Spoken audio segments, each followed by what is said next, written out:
positive displacement air pump to inflate bicycle tires. So it has a connection to the two main types of tire valves, which are pressure valves and shredder valves, which we can find it on the rim of the bicycle when we inflate the tires. Thirdly, bicycle pump functions through a hand-operated piston. So it actually works as a handmade piston which actually pushes down, and the air from the piston goes into the tire. So let me tell you guys about the history of the bicycle pump.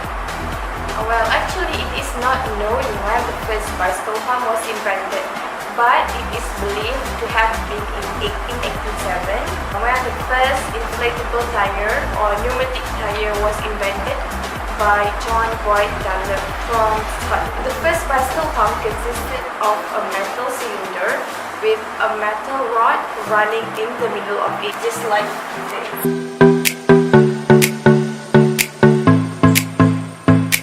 There's a few types of bicycle pump. The first one is stand pump. Stand pump is also known as a floor or track pump. To operate, the user rests at the base of the pump on the floor, resting feet at the base, and pull and push the full strokes with handle. An additional tube must connect to the pump to fill valve which create that volume.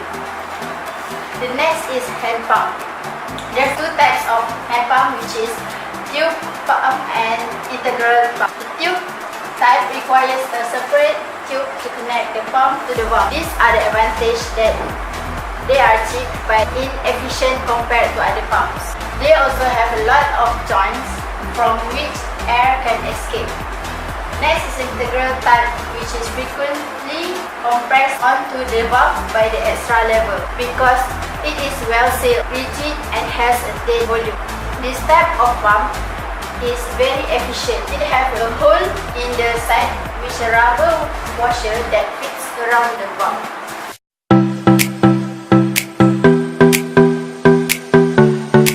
So as for the operating procedures, so the first thing is the bicycle pump actually compresses air. So during upstroke, which means like the piston already in the upper position, so we held it down, push it down, and the air automatically goes into the tube of the bicycle. So as the air going down from the piston, from the bicycle pump's piston, and it goes into the tire through a valve. So the valve is forced open by the air. So thirdly, the handle is pulled up again to refill back the air into the bicycle pump's piston.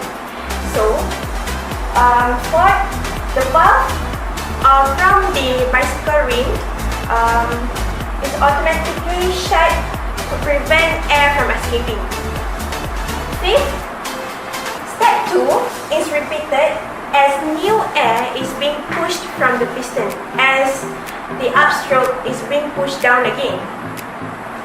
And sixth, the final step is we can remove the pump immediately after the tire has a correct pressure. So right now, I'm going to share with you guys what are some of the thermodynamic principles involved in bicycle pump. So the main highlight here is the first law of thermodynamics. As you can see here, first law of thermodynamics is about conservation of energy. The law of conservation energy states that energy can be transferred from one form to another, but it can't be created or destroyed. So the first law of thermodynamics also states that the changes in internal energy is equals to the heat supplied to the system minus by the amount of work done by the system. So in the bicycle pump case, when the piston is pushed down, the piston is actually doing positive work, and the gas inside the piston is doing a negative work. Since the air in the piston is compressed, the pressure in the pump is getting higher while the pressure outside of the pump is lower. Hence, the air inside the pump will be released into the tire. Let's assume this process is an adiabatic process. First, let me tell you what is adiabatic.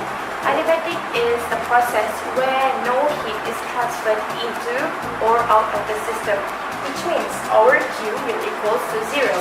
Since our Q is equal to 0, and we already agreed that the gas is doing negative work, it will result in a positive delta U, which is positive changes of internal energy.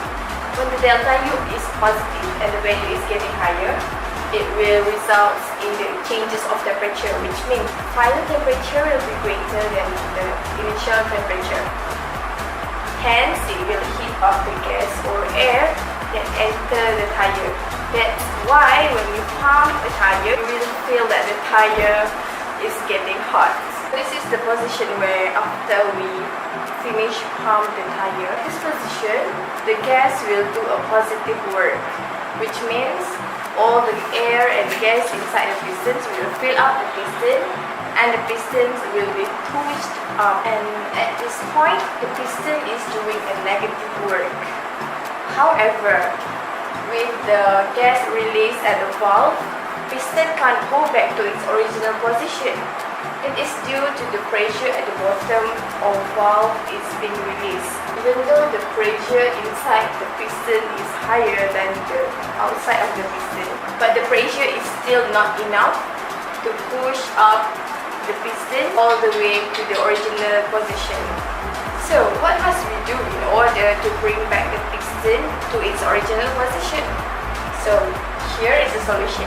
We must do work again on the piston, or in other meaning, we need to put another force to pull back the piston. When we pull back the piston is actually doing positive work, and the gas will do the negative work. When we pull the piston and push them again many times, so the delta U will be constant or will equal to 0.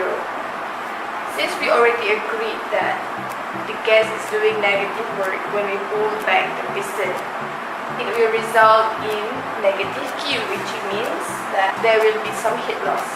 At this point, the process is no longer adiabatic because we got a negative Q, which means we have heat loss. The temperature becomes higher.